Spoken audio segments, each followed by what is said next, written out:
బాబు గారు మాట అన్నారు, ఈ అన్ని విషయాలు తీసుకెళ్ళి ఒత్తిడి చేసి నేను తీసుకొచ్చినా అని. ఆయన ఒత్తిడి చేయలేదు, మమ్మల్ని కూర్చోబెట్టి బెదిరించి సంతకాలు పెట్టించి ఇవాళ మమ్మల్ని ఇక్కడికి పట్టుకొచ్చింది.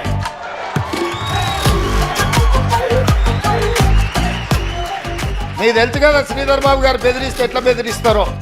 బయట ఉన్నప్పుడే అట్లుంటాడు, తలుపు మూసిండంటే శ్రీధర్ బాబు గారి గురించి మీకు అందరికి బాగా తెలుసు కదా. ధైర్యంగా మీరు అడగలుగుతున్నారు, కొట్లాడగలుగుతున్నారు. మాతో చెయ్యి బట్టి సంతకం పెట్టించి మీ శ్రీధర్ బాబు గారు పనులు చేయించగలుగుతున్నాడు.